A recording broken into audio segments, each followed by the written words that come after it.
Hi, everybody. Welcome to this episode of Sweet Marching How to Write Drill, the interview sessions. Today, our special guest is Eric Rath from Canyon, Texas. Welcome, Eric. Hey, John, thanks for having me. Appreciate it. Yeah, glad to have you. Well, we have a lot to talk about. We're going to talk about arranging today and how to interact with arrangers. So let's go ahead and get started. Could you tell everybody a little bit about yourself and your background?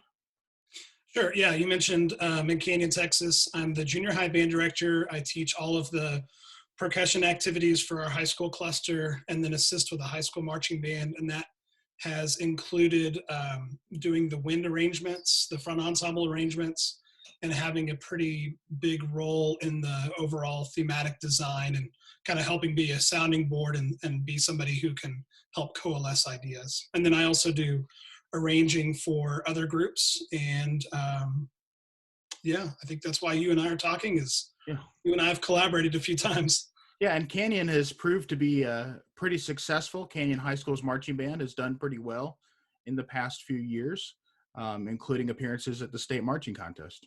That's right. Just 2018, a fourth place finish in the finals at the state marching contest in 4A. We were really happy with the way that all turned out. Super. So let's get started. What is your process from taking ideas that you have and getting them on paper? I always think about the design process as being one where you imagine that you're in front of a very still pond or a lake, and you're just throwing stones into that and watching the ripples. And when you find a stone where the ripples are very pronounced and the ideas continue to flow out of that, you might actually be onto something with your show idea. So sometimes that initial thought could be a piece of music that everybody likes. That happens really frequently. It could be some sort of theme in terms of, hey, we really want to do a show about this topic or about this theme. Or it could even be something like we have this visual idea or this general effect idea, and we want to do something with it. And so when you start to brainstorm, you start to see, okay, well, here's some music that can work really well with that, or here's some other visual ideas that you could pair. And once you start to be able to build those little Jenga blocks up on the tower, if you can kind of get that to be high enough or see those ripples really be pronounced, then you might really be onto something.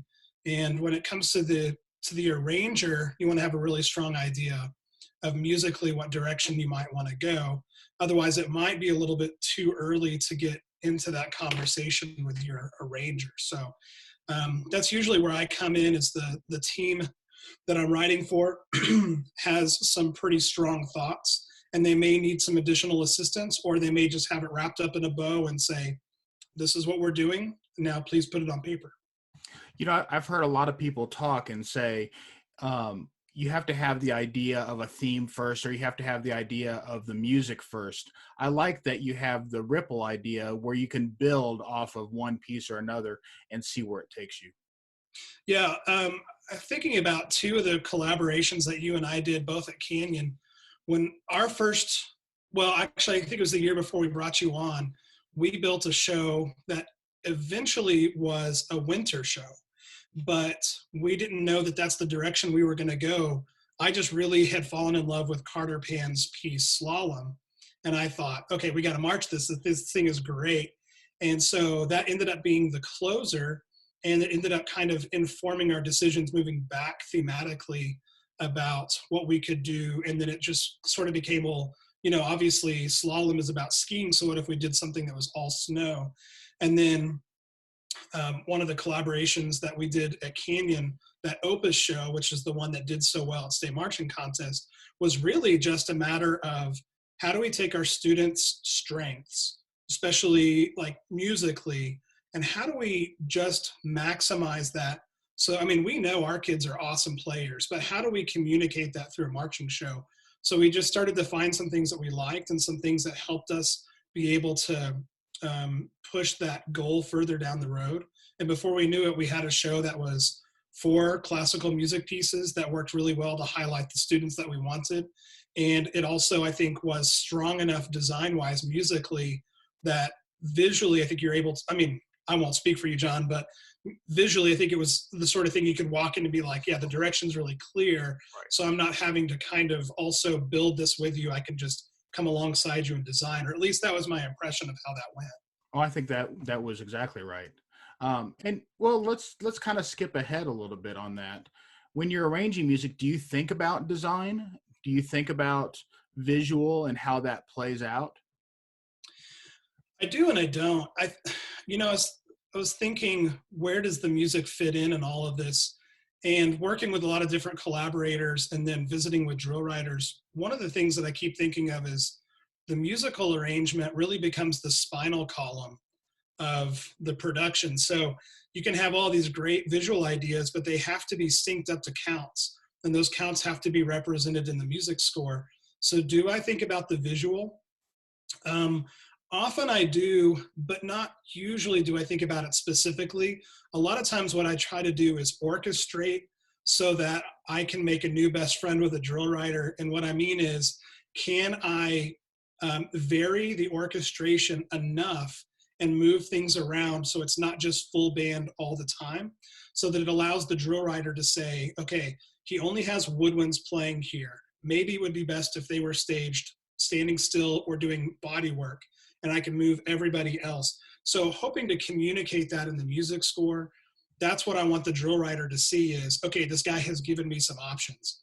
Not always do I have specific ideas about what the visual could be, but I try to set the drill writer up for success, and also just try not to wear the band out by having them play tootie all the time. Or, when you and I were getting into the marching band world, it was basically everybody played some sort of drum break, and then everybody plays again, and then some percussion interlude. And there wasn't always a lot of variety in the orchestration. That's one of the things I love about the direction our activity is going, is that things do have a lot more segmented orchestration. So that when the whole group plays, not only can it be visually dynamic, but it's also sonically dynamic. Well, yeah, and that's a good thing for drill designers to be looking at when they're looking at the score for the first time is what is the orchestration so you can get people placed in the right spot. That's the most important thing when you're writing drill is to get people in a place where they can sound great. Right. Um, so moving on, you've written for bands grade 1 through grade 5. Right. You've got to think about all these orchestration things. What steps do you take to adapt for difficulty or ability level of the group that you're writing for? Most of the time, that question relates to the lower grade levels and how do you write in a way that best serves their band situation. So, when I write for Canyon, which is a very capable band, and I write for bands that are consistent or maybe bigger or maybe even more, maybe higher classification or bigger ambitions, I feel like you kind of have given me the keys to a luxury car. When I write for a grade 1, 2, or 3 band, I still want the same result. And I still want them to feel extremely proud of the product that I send them, but I have to be really practical about the way I present those ideas. So, like, there are 3 things that just automatically jump out at me. The first one is kind of contrary to what I just said. A lot of times, small groups need that safety in numbers and the orchestration. So, as much as possible, if I can write a statement that either layers ideas or just has kind of everybody playing together and there's some safety built into that, that's kind of a big deal for small groups. I did a stint for a couple of years as a 1A band director, and we had a big size band for that classification. But I realized really quickly that if I reduced the number of people playing to a real small amount, I just lost a lot of confidence. And that has nothing to do with those kids being less capable. It usually has more to do with those students having less rehearsal time, because they are at small schools, they tend to be really involved in multiple activities. So when I taught at that 1A school, I never felt like I had any less of a player or any less of a motivated student. It's just that they were being pulled in different directions. So you find some ways to capitalize on that. And one of them is kind of everybody plays at the same time. And also there's a little trick that I'll give away, and that is if there's material in the opener, and you can bring it back in the closer and it's a repeated section, man, you will learn that closer when you're trying to get it across the finish line. You will learn it so much faster because that material is already in their back pocket. So that's the first one, is how you approach it orchestrally or orchestration wise. The second one is rhythmically, and I'm going to loop two in, not just the rhythm, but also kind of what key you place things in. Realistically, grade 1 through 5, you probably should not be writing outside of a very common band key. In fact, and I don't know if this makes me a better arranger or if this makes me a lesser person, but I write pretty much everything in B flat and E flat major. Now, that's not to say that you don't modulate, you don't find times when you have to move outside of that key, but you have so many things that have to be taken care of on the field with coordinating your feet and body motion and just getting from point A to point B. If you can remove some of the difficulty by just writing in a really functional key, it sure makes the learning process a lot faster. So rhythmically, is there a way that you can eliminate some of the rhythmic difficulty that might be inherent to the piece? You know, and maybe it's not. Maybe it's something like Angels in the Architecture, and it's not just thematically interesting, it's rhythmically interesting. Well, if you have to water Angels in the Architecture rhythm down, you probably should not do Angels in the Architecture. And that actually leads me to my third point, which is you better select music that will work and sound right at that grade level by that performing group, or you're going to always feel like it's you know, when you go to the mall and you walk by the perfume station in Dillard's and you see the really pricey stuff, and then you see the stuff that's like inspired by. I don't ever want something that I've arranged for a band to sound like it's kind of inspired by. I either want it to be that, or I want to write them something original. So music selection, going back to kind of the genesis of the thematic design, is so important. And I'll admit, John, I have in my more recent years with clients been a little bit more bold to say, can your band play this sitting down inside with the music in front of them? And if the answer is kind of a, well, no, not really, then I have to say, you know, I can do a lot to make this more accessible for your students, but maybe there's something in the DNA of the piece that means that it's just not something you ought to be doing. You know, and that really is a good bridge to the next thought. You know, what do you wish that the directors knew? You know, they're trying to pick music that fits their students, or they're trying to pick something that they think that the audience and the students will like a lot. Um, how how do you make that communication work when maybe the idea is not strong, maybe the idea is strong but it's too difficult, or maybe just other factors like copyright and things like that? When it comes to difficulty or the piece maybe being inappropriate, um, you know, rookie mistakes, I've just gotten to I had at a point felt like if I didn't just serve the client by writing what they wanted, then I was not really doing my job as an arranger. Um, Partially, you know, John, you and I are not just designers, we're educators. So we live through the process and we know, okay, if I do this in theory and it doesn't work practically, then I shouldn't have done this. And so there are just times when you have to say, I'm sorry, I don't think that selection works.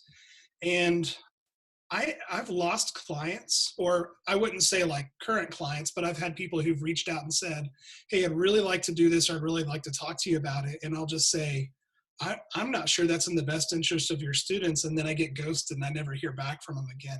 And that's okay. And that's a choice I'm willing to live with, because if they want to lead their band down a pathway that I don't think is maybe going to ensure student success, and that makes me really nervous to be a part of that. So sometimes it's just holding your ground and saying, hey, what else could we do that maybe serves a similar musical purpose, but is just not so dad blasted hard to play.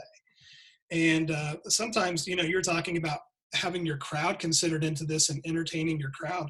Sometimes the hardest thing to play is really syncopated pop music. So you kind of have to think about, okay, well, this is a great tune and every kid can sing it, but when they see it syncopated on the page, is it going to translate over? And it just kind of means that you have to have some hard discussions sometimes. And honestly, you have to be willing to maybe lose the job if you feel like philosophically it's going to be a situation where the students can't be successful. Yeah. It's always that, like you were saying, that fine line between achievement and wanting to put a certain product on the field. Right. Just trying to make sense of all that. So I'm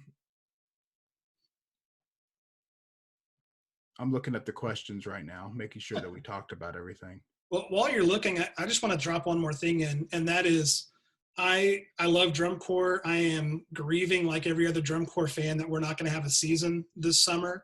Um, I think sometimes band directors forget that they have 13-year-olds who only have so much rehearsal per week, who are only so advanced on their instruments. And this is a big one for me because my primary teaching assignment is at the junior high level. A seventh and an eighth grader, or in a marching band, a freshman cannot sustain a note as long as a senior, or in what's the case for most drum corps, those are college music majors. So those are adults, those are 18, 19, 20, 21 year olds. They can sustain for a crazy amount of time. And not only that, they have 63 or more other wind friends with them, and they get to spend all day working on stagger breathing if they need to.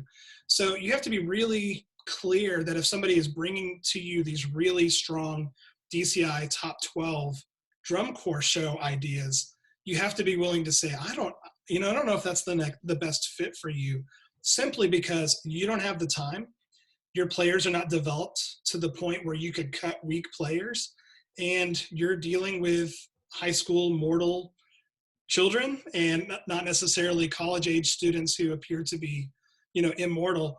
Not even to get into the discussion of being physically fit to be able to do all of that with the kind of drill that they might also envision with that.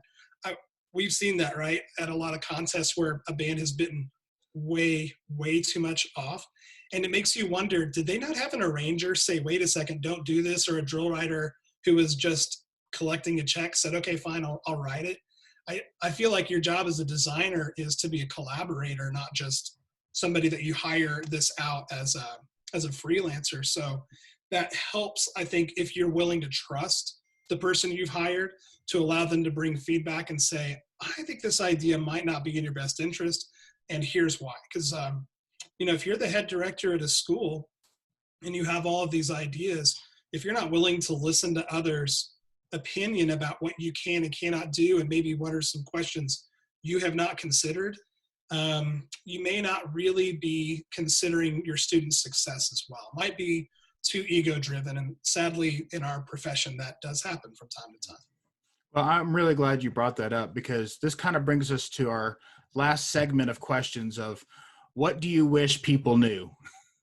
This is your time to get it all out there. Oh my gosh. Yeah. Well, I could have filled up a legal pad. What do you wish directors knew when hiring arrangers? Okay, so here's the big one. Is this okay if this is like pet peeve corner? Sure. If you're watching this and you don't want to hear it, you can turn it off. Yeah, that's right. Yeah, this is the part that you just edit out. Yeah. If your arranger or your drill designer has success doing what they do, and they are seasoned and they're collaborative, and maybe they have an educational component to what they do, so they're more intuitive about the educational piece, you need to really listen to their opinion too. And usually what ends up happening is, well, like I said before, sometimes the director just says, this is what I want you to do, and they just roll it out there, and then it doesn't end up quite working because maybe the arranger had to go down some paths that do not set your students up for success, right? So the second one is probably the one every creative person has dealt with that is kind of the worst, and that is, you send a product to a client and they listen to it, and they've done everything they can to create the product that they think you want. You know where I'm going with this, right? And they come back and they say, no, that's not really it. And you say, okay, but what do you want? And they say, I mean, I don't know, but that's not it. That's maddening. That's really, really frustrating. So one thing that I think it's important for clients to be okay with is, let me bother you. Let me ask you endless questions just last week, a mutual friend of ours, he and I'm writing a music arrangement for his band. It's John Seal in College Station, and he could tell I was working on a show because I was hounding him. I was texting him constantly, and he didn't know this, but I was going back through our show notes, and I mean, I had 5 tabs of different show notes and emails that he had sent me, and he's using Manny Maldonado as his program coordinator. So I'm scouring Manny's notes, scouring John's notes, texting John. And then something that's fun is he and I and our kids have started sort of getting onto Fortnite just a little bit with each other. And so he and I got on Fortnite that night, and his wife was on, and she said, "Hey, so I guess you were working on our stuff today because you were blowing up John's phone." And it was true. I was like, yeah, I was just making sure I didn't get things wrong. So you have to be a little bit willing to let that arranger bother you and just make sure that they have the information that they want. But you also need to be really clear that if you have some kind of generic ideas and you throw them at an arranger, maybe the worst thing you can say is, yeah, not that. Because if you have a strong idea, you need to make sure you communicate that. And that's the one that just keeps coming up over and over. A really good friend of mine, Luke McMillan, who just writes incredible stuff, especially for small schools, says he's at the point where he feels like he badgers his clients. And he is so detail oriented on the front side of things that he's afraid they're going to be like, man, leave me alone. But then he writes the arrangement, sends it to them, and they're like, yes, this is exactly what I want. Because the reality is, if you ask them a question and they don't know the answer to that, and it generates them being able to think through what they might want, man, they're going to get a better arrangement out of that. So, and unless you're just like, and I do have a client like this who just says, hey, here are my 3 pieces, my tubas are good, and that's it. This client also comes back to me and says, thank you, here's your check. Because they know that if they're not going to provide much more specific information, that what I send them is going to be something that I feel really proud of, but they don't really get to then have that conversation back where they go, that's not really what I was thinking. Now, if I miss something and I write something dumb, that's different. But saying, no, your vision isn't right and I don't know what it should be, that's really frustrating. So that's my pet peeve, or list of pet peeves for the Oh, segment. okay. So what about drill designers? How, have you had many interactions? I know you and I have interacted Sure. quite a bit, but are there ever things that you wish they knew? We don't have to move all the time. And that goes back to the first thing we talked about. If the arranger orchestrates in a way that they're not having everybody play at the same time, and it's obvious when you should move and when you should not move, I feel like the drill designer has a responsibility to come out of that and say, okay, I'm not just putting kids on the field, but I'm actually trying to visually serve the musical package as well. So if the arranger has really done a good job of orchestrating in a way that the drill designer should feel like there's some kind of built-in decisions already made for them, then use them. You know, a lot of times I don't necessarily see, unless it's like at, a contest video months later, I don't necessarily see. It's just when you and I've collaborated and then I've written the show, then you've written the show, and then I get into the teaching process.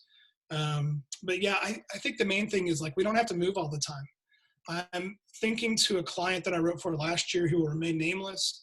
And I would like, by the time we got the show really set and everybody was super excited about it, I didn't see it for months. And that's normal because they're not anywhere near me. And then I just happened to be on YouTube and I saw a video and they sounded great in the first 30 seconds. And then for the remaining portion of the show, they didn't sound very good anymore. And it was because the drill writer just kept the band moving kind of constantly. And what did they do in the first 30 seconds? Man, they had everything perfectly staged. There's like a low brass thing up front. It sounds so good. And then they just never came back to that sound quality. And I don't think drill designers, especially young ones, realize that if you don't stage for success and how much a student is moving or not, it is going to affect what they produce sonically. Oh, absolutely. And, to kind of piggyback on that, if you're a director listening to this, send your arranger, send your drill designer video of your show. Yeah. We want to see it. We want to learn from it. I haven't found a perfect show yet. I haven't written Sure. one, haven't seen one. and we're all looking to grow. So feel free to share them in the middle of the season. We'll be glad to show you ways that maybe we can help. Yeah, I don't get a lot of mid-season videos, and I get it. People are busy, and the only day you might have off is Sunday, especially if it's October. But I'm always kind of surprised, especially if this happens a little bit with our area. I might write for somebody else that is not in our immediate region, but we might see them like as we're trying to get to that last advancing stage, going to state marching contest in Texas, which is kind of like multiple steps to get to that point. And it makes me wonder sometimes when I see somebody and I go, man, if I had seen that 2 weeks ago, I think I could have helped you maybe just keep those students still and let the drill move around, or some sort of like fix or Band-Aid or duct tape or something that maybe, because you're in the middle of the grind of teaching it, you're just not always objective about how something could be fixed. And I don't know many arrangers or visual designers who are not willing to look at what you're doing. I mean, if they are, you might need to find somebody different to use. Yeah. Well, Eric, it's been a pleasure visiting with you. Likewise. And I always enjoy collaborating with you on projects. If people want to get a hold of you, is there a good email address or website that they can go to? Yeah, the best thing is just to email me at ericrathmusic@gmail.com. Also, I procrastinate a lot on social media, so they can definitely find me on Facebook and Instagram when I probably should be writing music. Great. Well, thanks, Eric. I really appreciate it. Thanks, John. Appreciate the invitation.